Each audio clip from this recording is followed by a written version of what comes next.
9 de setembro, Gustavo Vitorino. Vamos falar do 7 de setembro? Não, vamos falar do 7 de setembro. Foi, no mínimo, constrangedora a cobertura do 7 de setembro por parte da chamada grande imprensa do centro do país. O jornal Folha de São Paulo, sem querer entrar no assunto do Ruschel, que já anunciou qual vai ser o seu tema, no dia 7 de setembro, aniversário da pátria, data mais importante do Brasil, estampou na sua capa o beijo gay, aquele da revistinha que deu tanta discussão. E numa citação muito pequena, no rodapé, citou as comemorações e o que poderia acontecer no 7 de setembro.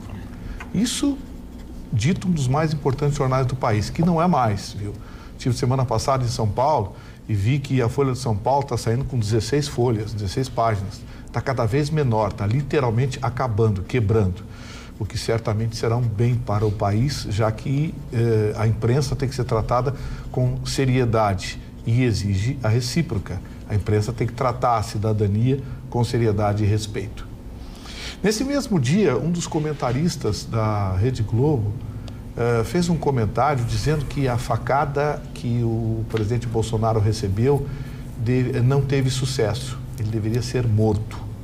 Mário Sérgio Conte, comentarista da Globo e um dos editores de conteúdo da Rede Globo, disse essa frase em alto e bom som, gravado por todos e reproduzida pela imprensa brasileira no dia 7 de setembro. Eu poderia citar pelo menos mais 15 ou 20 casos aqui, meia dúzia de pessoas que saíram à rua vestidas de preto para protestar, nem sabiam contra o quê, mas saíram para protestar, sabe lá o quê.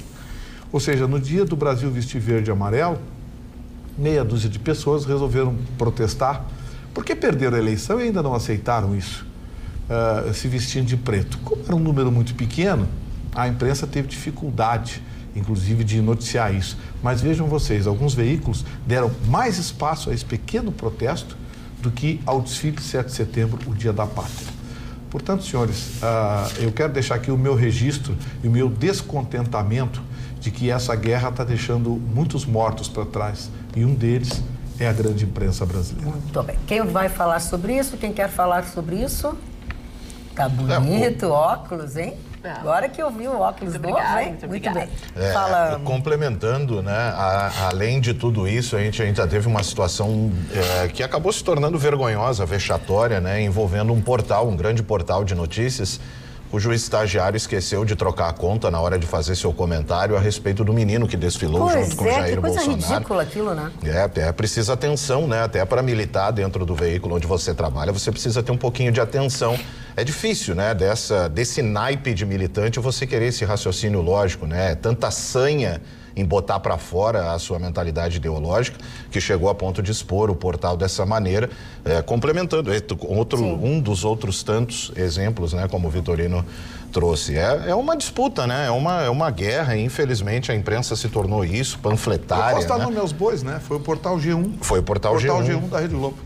É uma situação em que o estagiário produziu a matéria e, ao comentar, eu acho que ele queria comentar com o nome dele ou alguma outra conta, né? Esqueceu de fazer o logoff. E o novo login, comentou como o perfil do próprio portal manda aquele velho argumento, vai estudar, não vai alfabetizar, moleque imbecil, de babaca. Moleque imbecil. Moleque imbecil. Porque saiu ao lado do presidente Bolsonaro nesse 7 de setembro.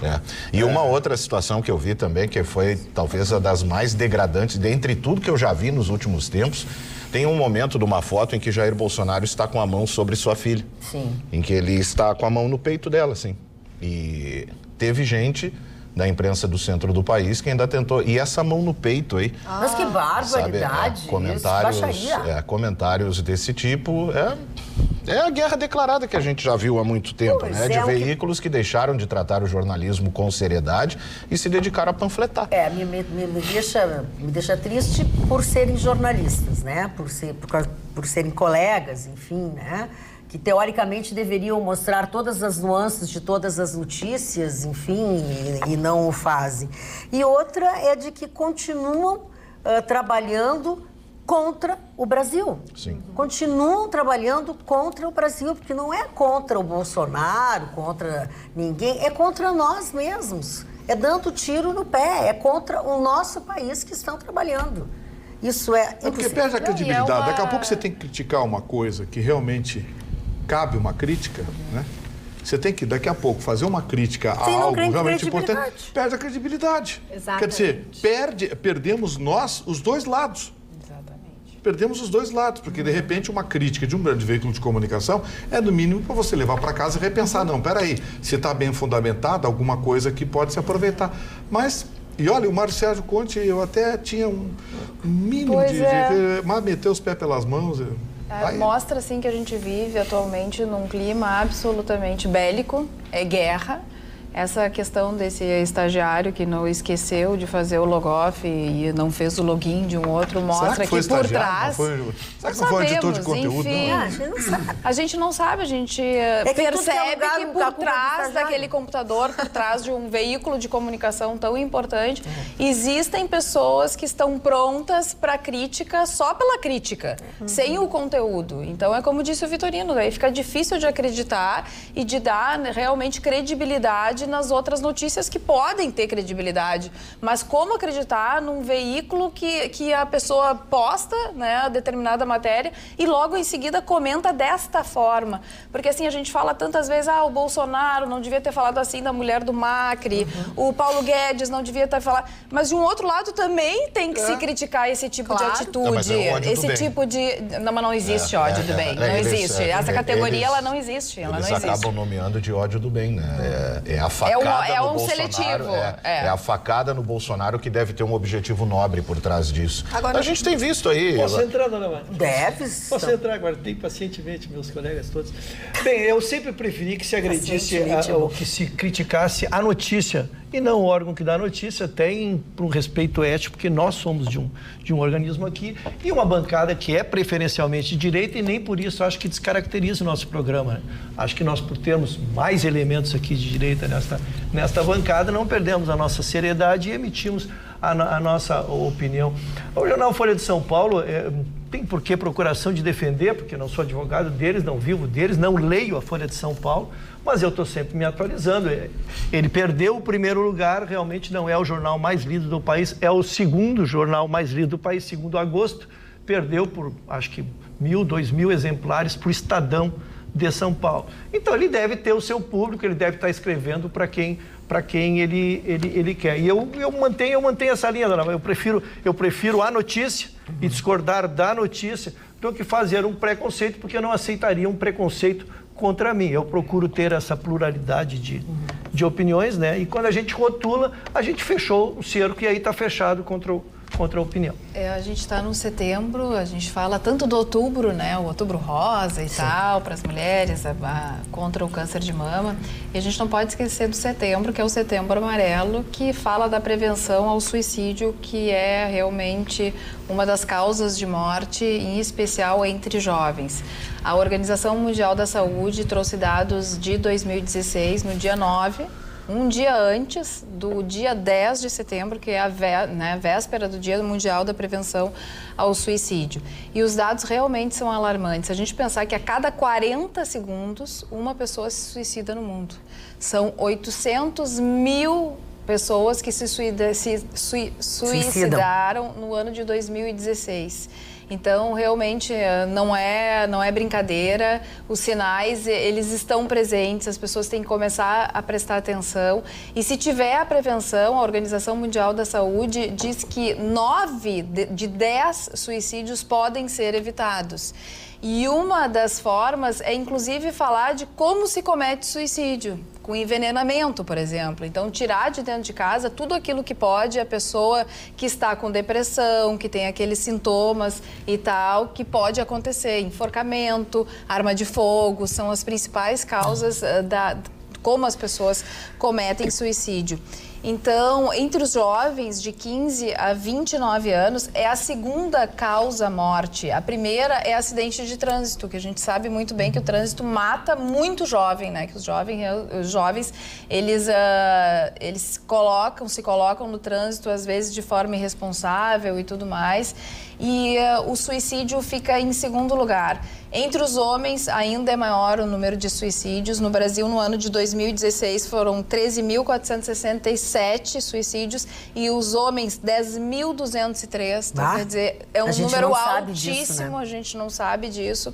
Com relação à faixa etária de 15 e 19 anos, entre as meninas, o suicídio fica na segunda causa-morte, a primeira complicação de gravidez. E entre os meninos é a terceira causa-morte. A primeira são os acidentes de trânsito, a segunda é a violência e a terceira vem o suicídio. Então a gente realmente percebe uma sociedade...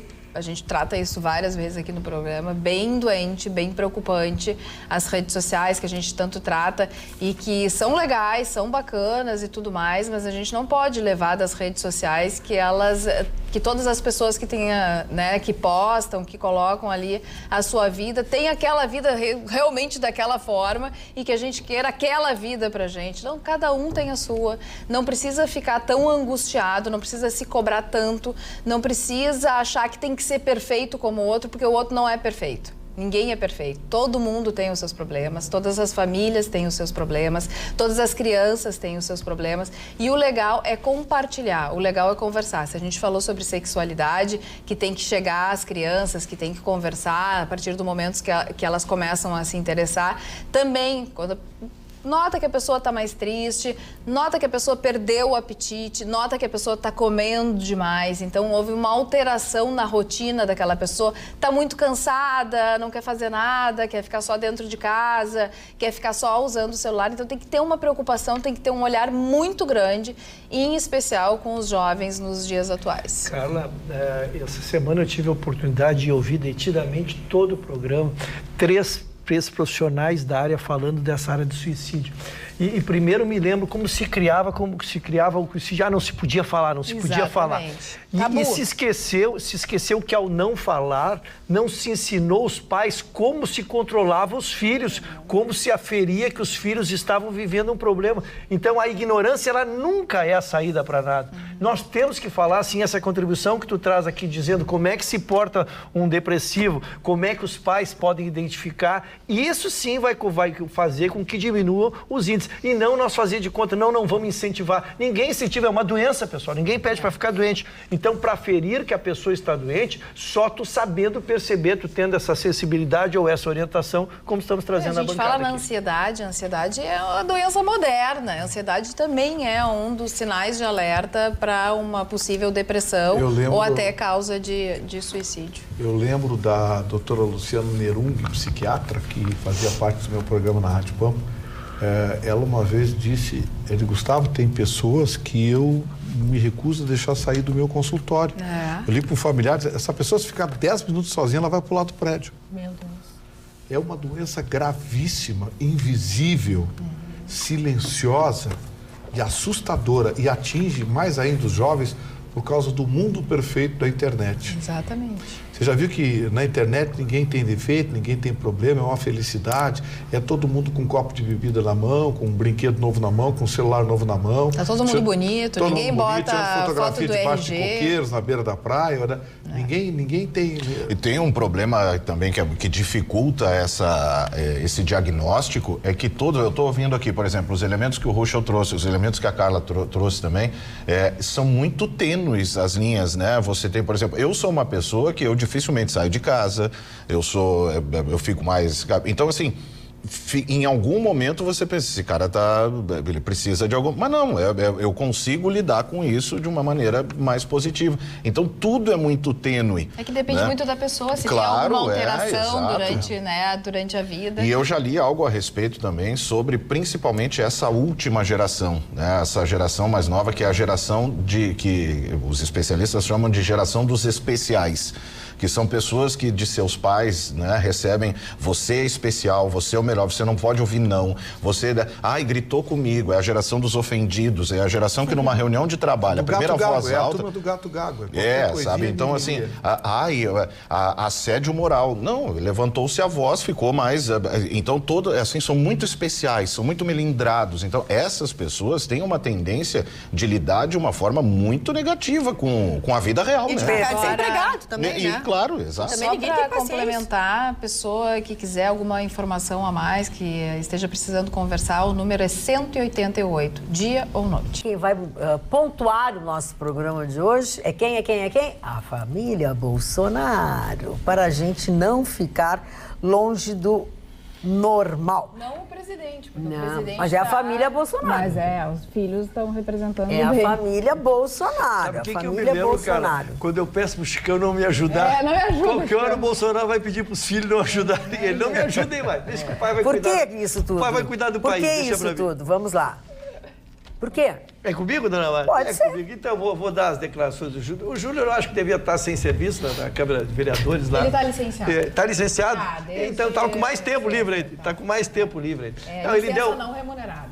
A gente brinca, mas na verdade a figura dos filhos do presidente, a gente discute isso aqui, né? Não é o que eu digo, não é o que o Marconi diz, é o filho do presidente que diz. E ele fez uma frase muito forte, né? Que o país não terá transformações rápidas por vias democráticas. Lógico, causou um alvoroço de mídia, causou um alvoroço nas redes sociais, causou um alvoroço nas autoridades se manifestando. Ele mais adiante, ele insistiu um pouquinho, né? A roda que está girando em cima do mesmo eixo, continuam nos dominando, mas de uma forma diferente, né? Assim, incitando contra o sistema. Diante da repercussão, ele acabou amenizando um pouquinho mais adiante. Ele disse que, na verdade, ele estava prestando conta, Carla, aos eleitores do pai dele, né? Que cobravam mudanças muito rápidas. Então, ele, nessa aflição, ele fez uma frase tão forte. Mas é lógico, é uma manifestação muito forte, porque sugere, né, um fechamento de Congresso, sugere um executivo forte e absoluto. Bem, o Mourão, no exercício da presidência, e não surpreendendo, porque nós aqui temos quase que unanimemente elogiado muito o Mourão, que sempre que ele assume a presidência... Eu sempre fui fã do Mourão, mesmo antes de ele ir à presidência da República. Ou mesmo quando não está no exercício, mas no exercício da vice-presidência mesmo, ele tem dado declarações muito sensatas, né? Então ele falou que a democracia está mantida, a democracia está forte no país, né?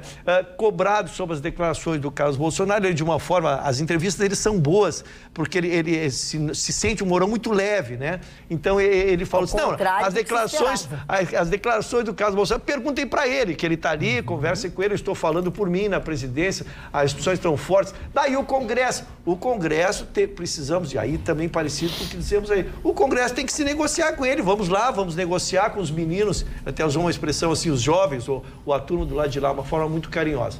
E o outro, que é a batata mais assaria nesta condição, que é o presidente do Senado, que pela sugestão do Carlos Bolsonaro ficaria desempregado, né? Este reagiu a isso adjetivando um pouco mais forte, né? Ele disse que tinha o seu desprezo à manifestação do Carlos Bolsonaro, mas também defendeu as instituições, defendeu que a democracia está forte, especialmente que o Congresso está forte.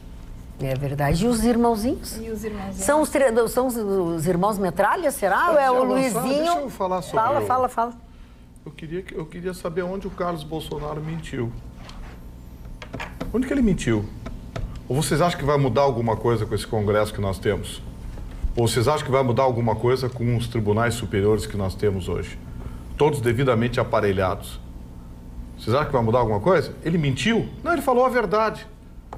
Eu disse isso aqui 30 dias depois que o Bolsonaro assumiu. Início de fevereiro eu digo, olha, gente, nós mudamos o executivo, não mudamos o legislativo nem o judiciário. Os tribunais superiores continuam com as mesmas pessoas e as casas legislativas têm os mesmos grupos que lideram os partidos, liderando a política brasileira. Então não pense que o Bolsonaro vai fazer milagre. Aí ficam cobrando o que mudou, o que não mudou, o que mudou, o que não mudou. Tá cheio de notícia boa, mas ninguém dá. Cheio de notícia boa. Olha, eu poderia fazer um programa inteiro aqui ao lado da Magda passando uma notícia boa, outra notícia boa, mas essas ninguém dá. Estão preocupados com o que o filho do Bolsonaro falou. E eu vou dizer uma coisa para vocês, o filho do Bolsonaro tem razão. Eu me orgulho de dizer que 6 meses antes falei a mesma coisa. Não estou pregando aqui o fechamento do país. Não é isso. Mas que estão testando ao limite, estão. A imprensa que quer dinheiro, os bilhões que foram retirados de anúncios de publicidade governamental, a imprensa querendo dinheiro, a turma da lacração, a esquerda que perdeu a boquinha, isso sem falar nos parasitas e oportunistas de sempre, que não tem lado, querem algum tipo de vantagem, especialmente o clientelismo público. Então, eu acho que o Carlos Bolsonaro não mentiu, ele falou a verdade. Eu falaria a mesma coisa. Eu me assusto muito, pois dona não, Magda. pois não. Desculpe porque eu trouxe a Não, deixa o Ruth depois eu me assusto muito, já estava assustado com a manifestação do Carlos Bolsonaro, que é filho do Bolsonaro, e me assusto mais com um jornalista, como o Vitorino, defendendo uma coisa dessas, né? Porque, na verdade, a regra do absolutismo é exatamente isso. É quando tu diz que faria muitas coisas, mas não estão te deixando. Então, tu sugere que só ficaria bom se tu fechasse o Congresso e tu passa a ser o absolutista, ou tu passas a tu ser o dono dessas decisões. Esta é a regra de todos os golpes de Estado, ou todos que objetivaram isso. E isso não é um privilégio da direita, dona Magda. Hoje relembraram com muita propriedade, em 1970, a esquerda ascendeu o poder e com um ano de poder, lá ele já se deu conta que era exatamente no regime democrático, tu tem que vencer pela maioria, tu tem que fazer o convencimento. E a esquerda lá quis fazer a mesma coisa, veio com o mesmo discurso. Não estamos conseguindo modernizar, não estamos conseguindo fazer, sugerindo também o fechamento do Congresso. Então, ou tu é a favor do fechamento do Congresso, ou tu tens talento para negociar com o Congresso, ou tu tens talento para criar uma maioria, tu tens talento para criar as leis e mudar um país, que é o que nós precisamos. O que me admira muito é quando se falar a verdade, as pessoas se chocarem. As pessoas se chocarem com a verdade. O Brasil não está acostumado à verdade. Aí busca sempre recados subliminares quando se fala a verdade. O que o Carlos Bolsonaro falou é uma verdade. Que eu falei aqui, claro que a minha repercussão comigo não teve nenhuma, mas o Carlos Bolsonaro falou exatamente o que eu tenho dito. Eu não estou pregando fechamento de Congresso, nem estou pregando, pedindo o artigo 142 no fechamento do STF. Eu estou dizendo que o Congresso continua com as mesmas pessoas, com as mesmas práticas. E quando se fala em negociar Congresso, é mandar dinheiro para aquela rapaziada. E o Judiciário, os tribunais superiores, a mesma coisa. O STF que está aí é o mesmo STF que terminou o governo do PT, passou o governo do Michel Temer e continua aí tomando decisões com alguns dos seus membros absolutamente polêmicos. Essa é uma verdade. Eu não estou pregando nada, eu estou dizendo a verdade. É que as pessoas se desacostumaram a ouvir a verdade. Elas querem ouvir o que elas querem. O que me parece que talvez tenha causado a maior repercussão é a expressão vias democráticas. A gente entende que a democracia, por mais defeitos que acabem tendo, ainda é a melhor forma de se lidar com a situação. E o brasileiro, eu acredito até que o restante do mundo também tenha isso, do medo do que lhe tire do conforto, porque não foi sugerido nada, é como o Vitorino disse, dessa forma, a leitura que dá para se fazer daquilo ali é que dessa forma que está, não vai melhorar. Não vai melhorar rápido, vai ser lento. Estão cobrando assim, mudanças rápidas. Eu usei uma expressão aqui recentemente que era para situações especiais, medidas especiais, mas também não trouxe uma sugestão. Aí é que tá, a gente precisa de uma mudança que tire do status quo, que tire desse establishment, mas a gente não sabe direito. E é esse desconhecido que causa o medo ao confrontar com a chamada via democrática, que até então é o que a gente entende como a melhor forma de levar as coisas. Fica a minha pergunta, então, o que sugere Carlos Bolsonaro? O que ele quis dizer com tudo isso? O que ele sugere? Ele não sugere nada, ele fez uma crítica. É um direito que ele tem de fazer uma crítica. Sim, todos nós temos o direito de fazer uma crítica. Também retrucarem e ter a sua opinião sobre a sua crítica. Se chama democracia. Mas ficar tentando buscar segundas intenções do que o Carlos Bolsonaro disse, ou que poderia ser que ele... Mas, as pessoas são assim, elas têm o direito de pensar. A coisa mais importante do país para a gente se preocupar. Pensamento é livre. Mais importante. Não, mas aí vira pregação. Não, mas tu está pregando uma coisa, os outros têm o direito de pregar outra. Eu não estou pregando nada, eu estou apenas interpretando o que ele disse. Ele disse uma verdade. Até porque eu disse a mesma coisa aqui, repito, há 6 meses atrás. Sim, tu já dissesse 2 vezes aí a mesma coisa, a gente entendeu, mas ela acha diferente. A Carla fez uma pergunta muito inteligente, nós podemos pegar a frase, isso é... Carlos Bolsonaro diz que o país não terá transformação rápida por vias democráticas. Essa é a frase que ele disse, não terá transformações rápidas. Contrário senso, só terminando com as vias democráticas. Eu acho que isso aqui não precisa, é interpretação literal, isso aqui não precisa fazer... Não, isso é dedução. Ah, é dedução. É dedução. Por como é que tu faz isso ao contrário, Vitor? Quando se diz que não vai ter modificações rápidas pela via democrática, é porque é preciso paciência para negociar com o Congresso, para ter uma interpretação mais cidadã por parte do tribunal. Então eu vou te ler duas frases. Você deduziu uma coisa, eu deduzi outra. Não, mas eu vou te dar duas frases e aí tu deduz também. Eu quero a tua dedução, porque tu é muito inteligente. Eu estou dizendo, eu estou surpreso com a tua interpretação. Eu quero duas frases dele. A roda gira em cima do mesmo eixo. É uma frase dele. Continuam nos dominando de jeitos diferentes. O que ele está insinuando com isso? A roda gira do mesmo jeito. Está evidente de que ele está dizendo que não mudou nada no Judiciário e nem no Congresso Nacional. Está evidente, é os mesmos que estão mandando, que estão fazendo o que querem, o que bem entende lá. No entanto, Vitorino... Está evidente isso. Os mesmos estão nos dominando. Sim, eu disse, o Bolsonaro não vai governar. Não vai governar, não vai ter Ouve o que ela tem para dizer. Eu só quero pegar essa tua interpretação e fazer um gancho com os outros dois filhos do presidente, um Eduardo Bolsonaro, que também publicou uma foto no seu Twitter e publicou uma foto visitando o pai num hospital em São Paulo e mostrando a pistola que estava na cintura, que também causou alvoroço e tudo mais. Na minha opinião, ele não precisa mostrar que ele está com uma pistola na cintura, todo mundo já sabe que ele anda armado, e também visitou a Federação das Indústrias do Rio de Janeiro e mostrou a pistola e disse assim, não precisam ficar com medo, né, que ele usa com a tal da pistola. Mas fora isso, que é o de menos, como diz o Vitorino, fala-se que anda oferecendo cargos no CAD em troca de uma aprovação para a embaixada nos Estados Unidos. E com relação a Flávio Bolsonaro, um dos tweets mais comentados era a hashtag #AssinaFlávio, se referindo à CPI da Lava Toga, que eu acredito que até o Vitorino é a favor da tal da CPI da Lava Toga, que já fez, inclusive, algumas críticas com relação ao Alcolumbre. Mas tá vazando essa CPI. Então, assina Flávio Bolsonaro era o tweet que era mencionado, e ele foi o único dos 4 senadores do PSL que não assinaram esse requerimento. Só para lembrar, é o terceiro requerimento que se tenta dentro do Senado para ingressar com uma CPI da Lava Toga. O Alcolumbre, que é o presidente do Senado, diz que não tem interesse porque seria uma afronta ao Poder Judiciário. Mas as pessoas, no entanto, estão querendo saber o que acontece dentro do Poder Judiciário. E Flávio Bolsonaro foi colocado como a pessoa de frente do PSL para fazer com que os outros senadores deixem de assinar. Os outros senadores disseram, não, a gente não vai deixar de assinar esse requerimento vai acontecer. Mas ele já ligou para alguns senadores pedindo, então, que desistisse do requerimento da CPI da Lava Toga. Então, a gente volta para a mesma roda que está funcionando do mesmo jeito. Inclusive, por aqueles que estão dentro do governo. Essa é a minha leitura, não sei qual é a tua. Não, eu acho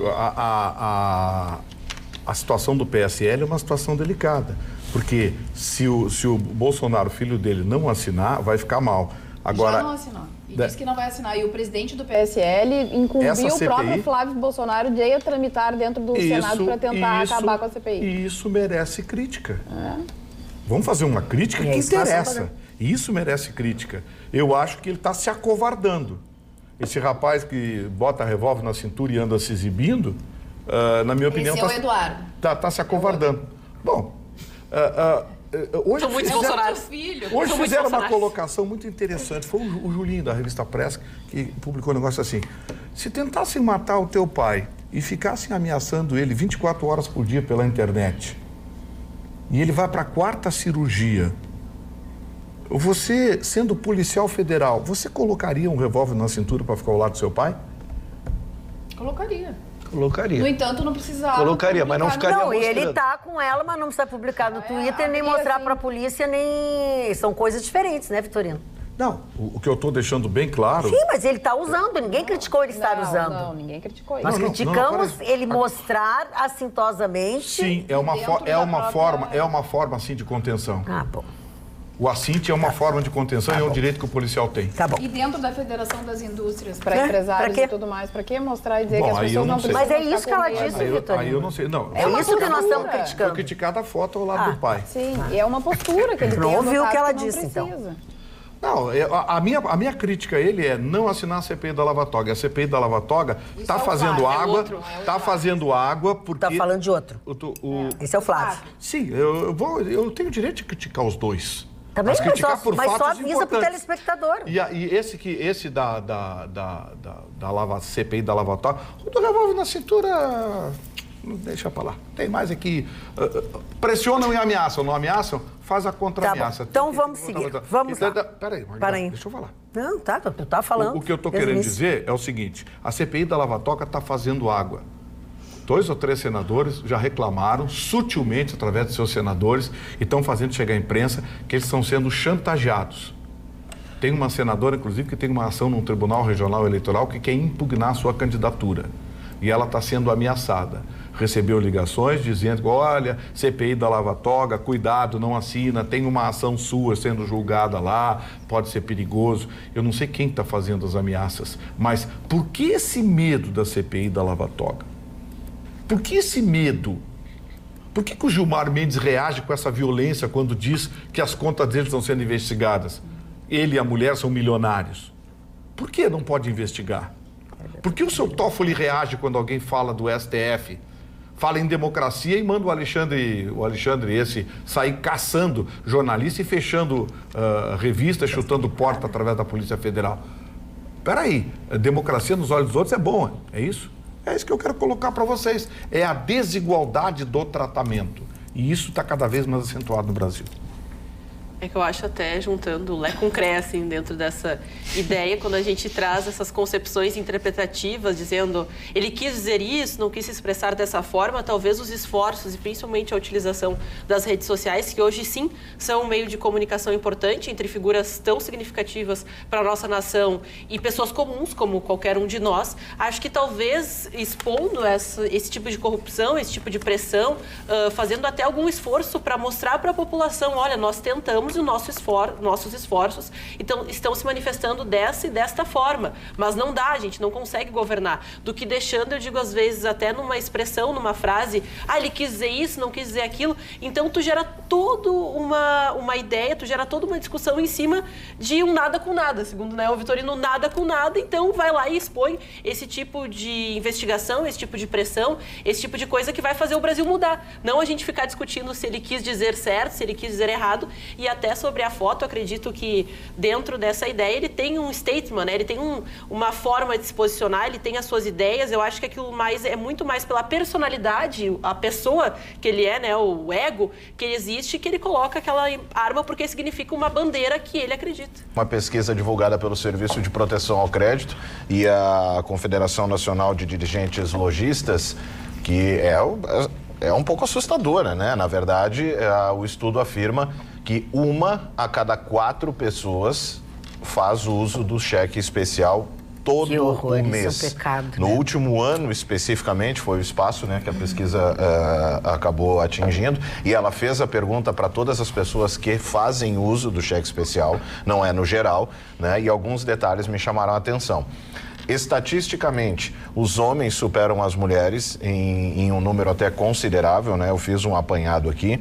E outra coisa que é o que me acho, e até vai ao encontro da dica de livro, né, que a gente fez aqui, as informações que a Carla também passou, que quase 80% das pessoas que fazem uso do cheque especial não sabem que fazem uso do cheque especial.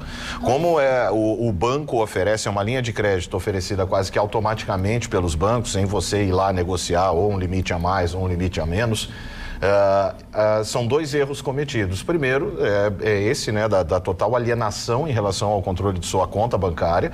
É muito mais por uma necessidade, começa com uma conta salário, e se deixasse, né, também chama atenção, até como o Chicão falou, né, recentemente, de não ter uma conta em banco. E o que para alguns acabou sendo uma solução, né, para outros acabou se tornando um problema. E muita gente que agrega o valor disponível no cheque pessoal, no cheque especial, à sua renda. Então, ganha de renda, né? Tem o seu salário de R$ 1.500, o limite do cheque especial é R$500, considera que a sua renda mensal é de R$ 2.000.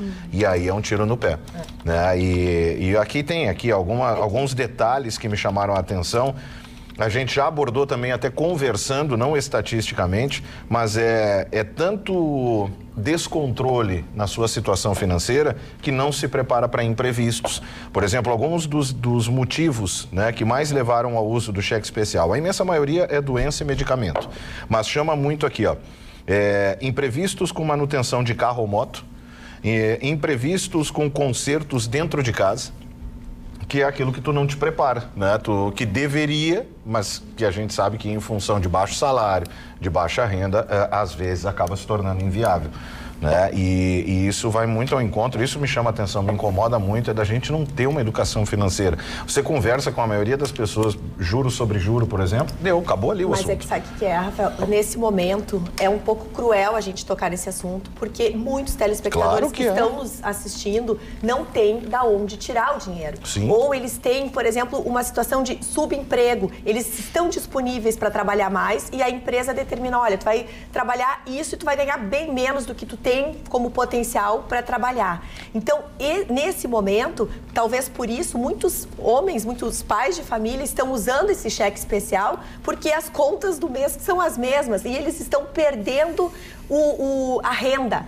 A gente está perdendo a renda, seja porque o salário defasou em relação à inflação, ao dia a dia, seja porque as empresas estão realmente diminuindo o tamanho por falta de realmente do mercado estar consumindo, né? E aí o efeito é cascata. Uma empresa fecha o restaurante ao lado, fecha uma lojinha ao lado. Quer dizer, é uma rede toda que vai diminuindo e sucateando. Então, isso é um problema. Agora, aquela pessoa que quer se organizar financeiramente, que está disposta a viver da renda que tem, uma das dicas também, além de todas que a gente tem trazido, é não gostar daquilo que o banco vai lhe oferecer. O banco vai lhe oferecer o seguinte, olha, eu vou lhe dar tanto de crédito, de cheque especial em qualquer situação. Não aceita. Ah, cartão de crédito com limite de tanto. Não coloca, não aceita isso, porque tudo que facilitar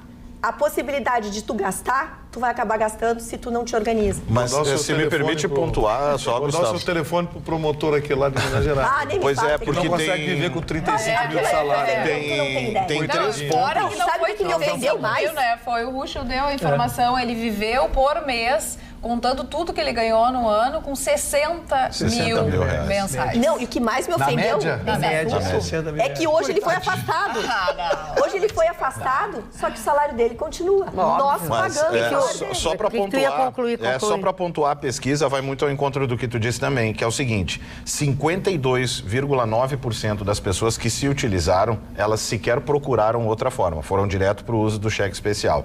Mas um número de 33% dessas pessoas procuraram outras formas, até mesmo com o banco, e não conseguiram. E aí vai a uma outra reclamação. O banco, por exemplo, se chegar o Cristiano Ronaldo lá e pedir uma linha de crédito incalculável, o banco faz o possível, e a gente entende mercadologicamente o porquê, mas se chegar o José da Silva pedindo uma linha de R$800 para pagar 2 dívidas, ele não consegue.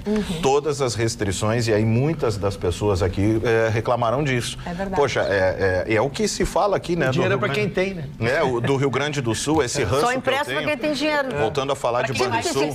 Para quem não empresta, agora quem tem... Essa coisa de, o banco é nosso, né? A gente tem aqui nós. Você é cliente. Por isso que eu lamentei qualquer outro muito, banco. Vice, eu lamentei muito, eu que sou mais antigo, em relação aos jovens não acompanharam, mas nós tínhamos as caixas estaduais, nós tínhamos os bancos estaduais, eles são importantes exatamente para dar o dinheiro esse. O banco comercial, eu respeito, ele é um banco comercial, ele só quer fazer ele quer grandes negócios, lastreado em garantias reais, ele só empresta assim. Então nós precisamos um pouco dos bancos públicos para atender essa população. Agora, quem está fazendo esse papel, Ruschel, é justamente as fintechs, que é uma garotada com dinheiro que está aprendendo a operar via celular. Então, é uma nova forma de fazer negócios sem ter toda essa carga de impostos enfim, que os grandes bancos estão perdendo clientes por causa das fintechs. Vamos ao 11 de setembro? Eu quero relembrar especialmente quem tem mais de 28, 29 anos. Acho que a dona Ana não consegue ter lembrança viva disso. Claro que sim. Porque foi trágico, porque, lógico, lembrando, então, vamos começar pelo fato, foram quatro atentados, 4 aviões que foram sequestrados e 2 deles foram jogados contra o World Trade Center. E o que aconteceu, e por isso, dona Magda, as pessoas têm que fazer, nós temos as imagens e as fotos. Quando houve o primeiro, todo mundo se comunicou e se foi para frente da televisão. Então, o segundo avião foi assistido praticamente pelo mundo, pela população, por isso que é tão marcante, por isso que impactou, quer dizer, não só por isso, mas também por isso que é tão impactante. O primeiro porque teria sido um erro, né? Porque estávamos todos na frente da televisão, ainda impactados com a primeira, e não há quem se lembre, porque a gente volta a conversar sempre no 11 de setembro, e as pessoas se lembram onde estavam, aonde assistiu, o que pensou naquele momento. Bem, os primeiros 2 aviões foram contra o World Trade Center. O terceiro foi contra o Pentágono, que foi depois reconstruído e depois de um ano seguiu. O 4º avião caiu num campo aberto na Pensilvânia. Nesse 4º avião, dona Magda, teve uma característica.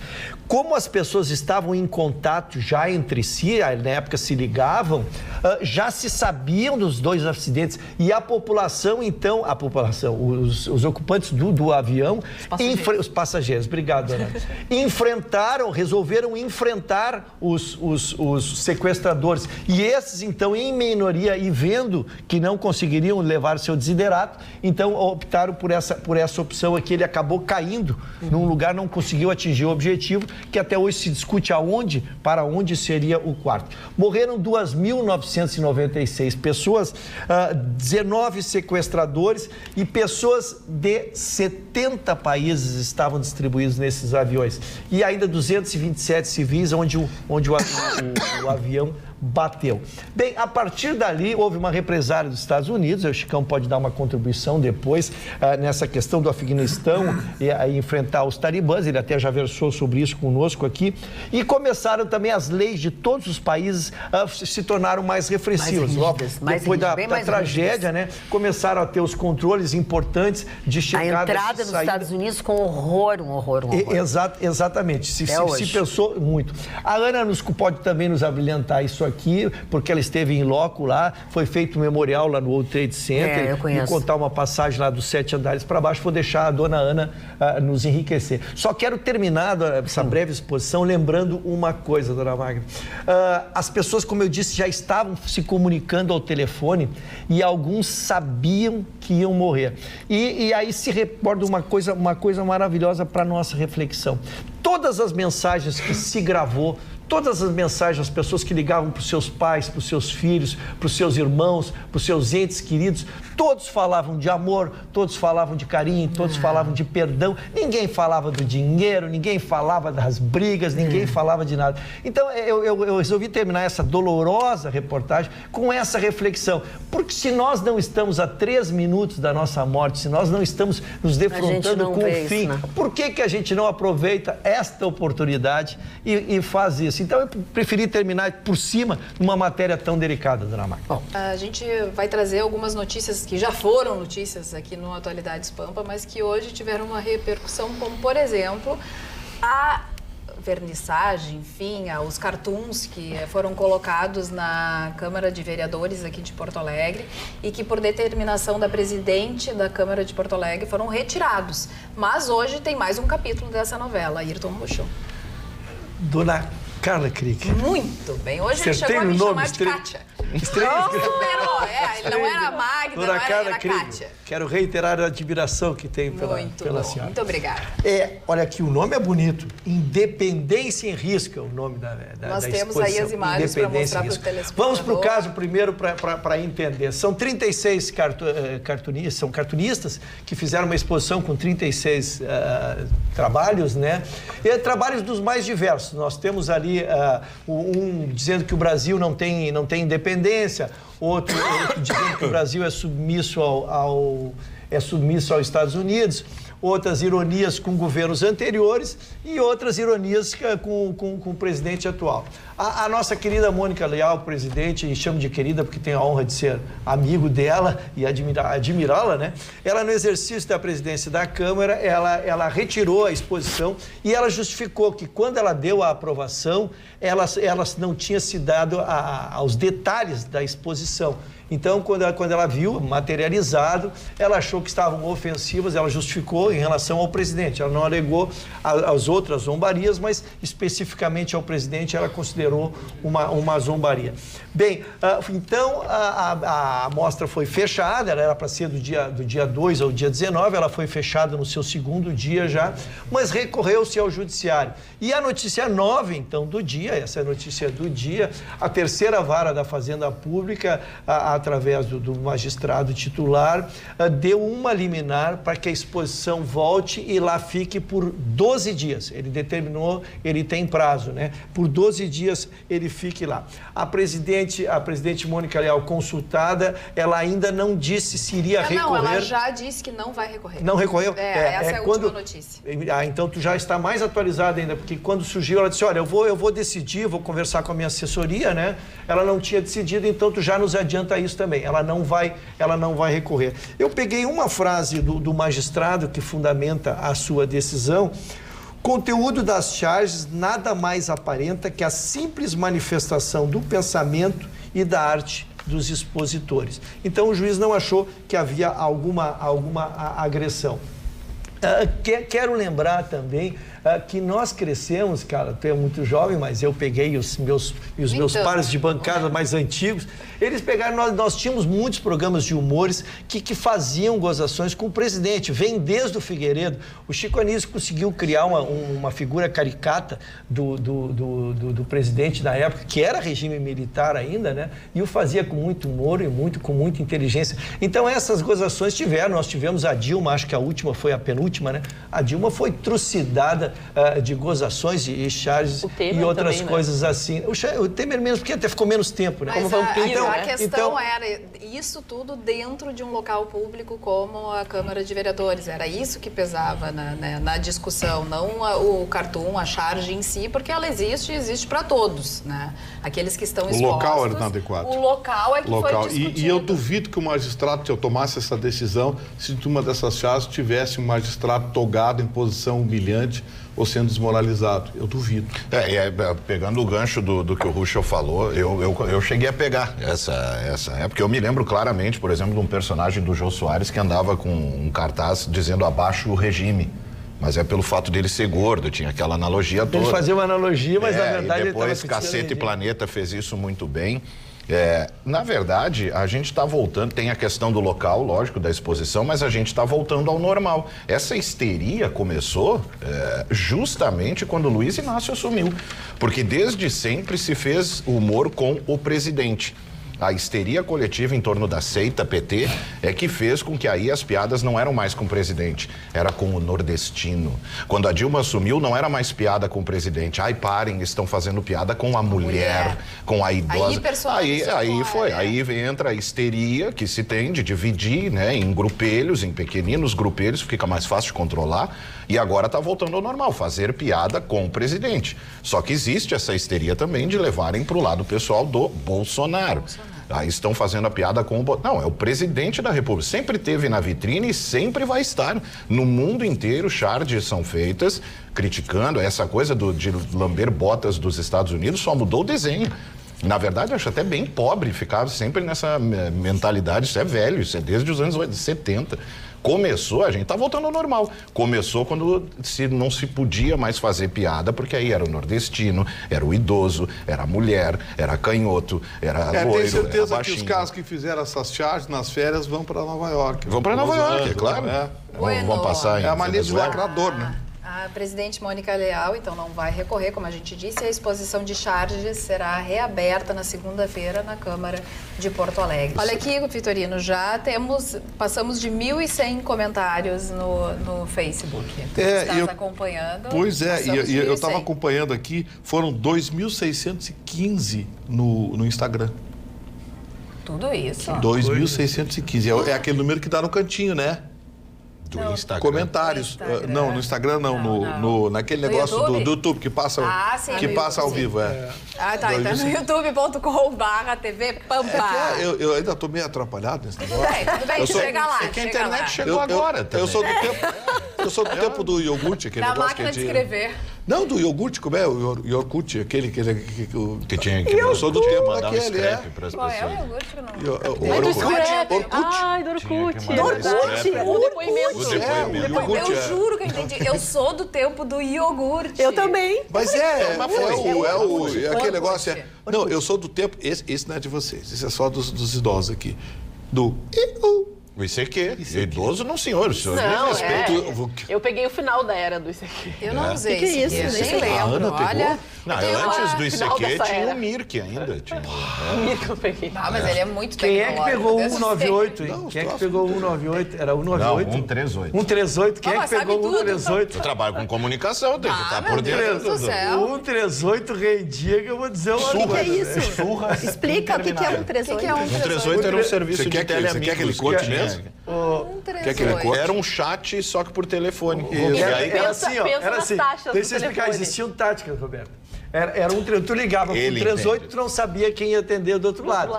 E aí, tu ligava também e iam entrando pessoas. Daqui a pouco, 4, 5 pessoas estavam conversando, mas eu e tu... conseguimos ter uma linguagem comum. Privado. Aí a gente se dava os telefones privados e fugia da linha e ia pro privado. as empresas, Era assim. elas transformaram em Foi o primeiro. serviço Quanto a linha tempo faz cruzada. isso? Isso Mais ou faz menos. muito. Era fim dos 80. Começou muito legal, depois virou sacanagem oral, né? meu Tinha Deus. linha cruzada naquela época, eles se transformaram em serviço, linha cruzada. E depois pode até ser tão tentou, antigo não, assim. nos anos 2000 tentou, né, com outros serviços fazer A internet mesma, mas só que chegou aqui em as 94. contas não ajudaram muito. Em Eram 94 outras a as internet redes. chegou aqui. Olha, eu tenho esse uma serviço é mais notícia antigo. que eu Hoje trouxe tem até Tinder, né? exatamente. Hoje tem até Tinder. Tinder, eu sou do tempo que Tinder era aquele ovinho que vinha um carrinho dele. Mas tem esse Tinder também, né? Isso é Kinder. O Tinder é pra namorar. Tinder é tipo Tinder é Pokémon pra Go. engordar. Kinder. Cara, tem que deixar claro que o Tinder é pra gente solteira, cara. Não, o Tinder pode é- se meter casado lá no meio. Mas eu vou Pode te se dizer que meter- tem casado no meio do Muito Tinder. jeito, tem muito Por jeito. acaso, o doutor... E o ovinho é o quê? Senhor, tá fiscalizando. É verdade. O Tinder O ele ovinho é é o tipo quê? Pokémon Go. É um aplicativo que tu usa pra caçar monstrinho. Então na o rua. ovinho é dos casados e o Que outro ovinho? é do... O Kinder. Ovinho. Kinder Ovo. Sim, então esse é pros casados, que os Isso. solteiros é o É o Tinder. Tinder. Muito bem. Não, já tem separado. casamentos de Tinder agora. A gente Eu- já fala de uma outra etapa, já estão casando as pessoas Às que vezes tem conheceram guria ali. passando assim, encontra o cunhado no Tinder. Fala aquele print. É horroroso. Aquele constrangimento, velho. Aquele constrangimento. O cidadão do drone no espaço aéreo do aeroporto. Vai ser o Assunto da Ana. A gente fala que às vezes a tecnologia ajuda a gente, até o drone para captar imagens inéditas, dependendo do local, dos pontos históricos ou até mesmo de canyons. É maravilhoso. Só que um cidadão achou que tinha o direito de colocar um drone a voar perto de nada menos do que o aeroporto Salgado Filho. Essa atividade que estranhou, muitas pessoas ficaram preocupadas, as atividades pararam por mais de 1h30 no aeroporto Salgado Filho na data. Foi no dia 19 de março de 2018. A gente até trouxe aqui no Atualidades Pampa essa notícia, porque 13 voos acabaram sendo atrasados, 5 tiveram até que ir para outros locais para desembarque, o que causou um problemão para as pessoas que estavam nessas aeronaves. E então esse homem, que foi identificado justamente pelo GPS, essa investigação acabou no dia 10, hoje foi publicado então o relatório dessa investigação, e esse homem foi indiciado por atentado contra a segurança de transporte aéreo e também por expor a vida e ou a saúde de alguém ao perigo. Se enquadram então nos artigos 261 e 132 do Código Penal. Então agora cabe até mesmo ao destacamento de controle do espaço aéreo, então que vai analisar esse relatório e vai saber qual vai ser a multa para esse homem então que acabou criando um problemão no aeroporto. Eu quero... Ele podia patrocinar uma tragédia. Claro. Entra na turbina de um avião, acabou, amigo. Porque não tem tempo, o piloto está descendo ou subindo, são os momentos mais críticos de qualquer voo. Entrou numa turbina, tu desequilibra, O piloto tem que ser muito craque para segurar o avião. Não segura. Puxa. Mas eu queria estender a discussão exatamente a questão do drone, que todos esses componentes novos que a sociedade nos apresenta sempre traz uma reflexão sobre sobre o seu lado positivo, mas também as suas consequências, né? Os drones têm sido usados, na verdade, para violar intimidades do ser humano em si. Né? A gente hoje, tu estás na tua casa e está sujeito a estar sendo filmado, está sendo projetado a tua intimidade para o mundo. Porque hoje tu grava um vídeo, tu tá ali, tu tá na tua... Hoje tem aqueles que teu pátio ao vivo, né? Às vezes é real time, né? Real time. Exatamente. Então, esta função, acho que a legislação precisa atuar mais objetivamente. Eu digo, o direito, ele sempre está atrás dos fatos, né? Mas nós precisamos alijar, porque a questão do aeroporto que a Ana traz é uma questão, porque ali é uma zona que já há um enquadramento de não poder haver avanços, mas nós temos que regular o drone em si nas questões, porque estão sendo usados em espionagem, estão sendo usados em operações bélicas, né? No futebol. No futebol? Tudo. Não é mesmo, doutor? No futebol também? Quer trazer uma questão esportiva aí. Através do Eu acho, Não Augusto. acredito. É mesmo. Mas eu acho também que tem tem um lado maravilhoso dos drones, por exemplo, no uso da agricultura.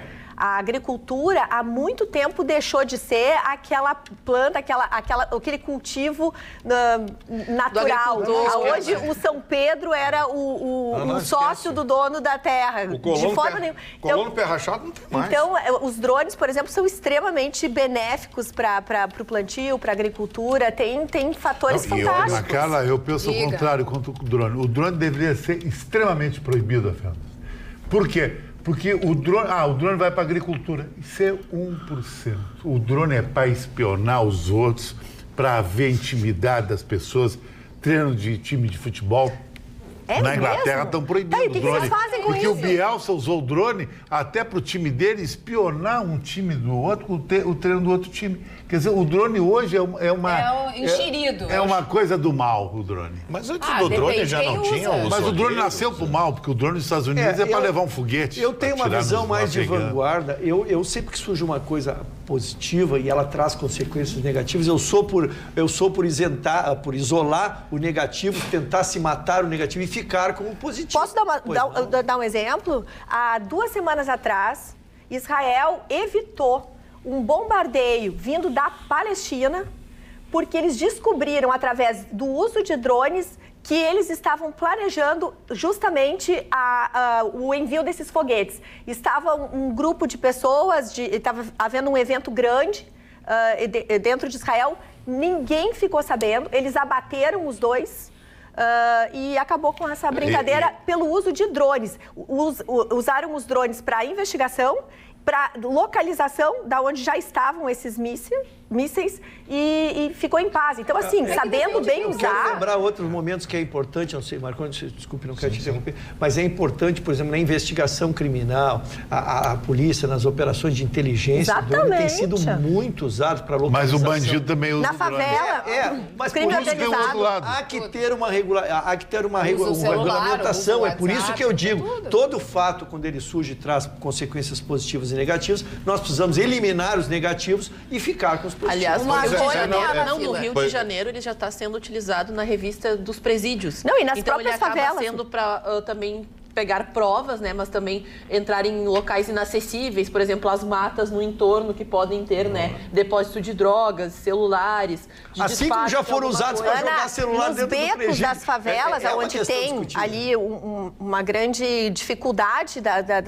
e as milícias agem. Então, assim, existe um trabalho muito eficaz e importante que os drones podem fazer a favor da sociedade. E na natureza, agora tem que organizar muito essa tecnologia. A gente tem até pontos engraçados, porque erupções vulcânicas ou até mesmo locais que ainda não foram explorados pela questão do humano não poder se aproximar. A gente fala, tem uma série por isso que eu falo da transmissão ao vivo, que eles estão transmitindo, por exemplo, uma erupção e daí do nada o drone é atingido pela lava, cai, e daí a gente fala assim, já está se tornando também para saber mais, né? Não vai falar. Mas era importante. Tá, mas deixa para depois, que o Marconi já está assim... Eu acho que é a 10ª vez que ele tenta e educadamente não fala. Para aproveitar aproveitar não é um drone, mas o Google Earth passou por essa mesma situação. E recentemente, vocês viram o que aconteceu na Flórida?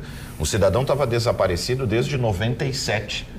E um indivíduo navegando em casa, olhando ali, fazendo uma navegação pelo Google Earth, encontrou, pelas imagens que mostravam, um carro submerso na beirada, na borda de um rio. Aparece, fica assim uma coisa vermelha, tem um rio e tem uma imagem aqui. Eu tô só procurar na internet que você vai achar. Ele entrou em contato com a polícia fez as buscas e finalmente foi esclarecido graças à tecnologia, ao Google Earth, que conseguiu ali. E numa navegação em casa.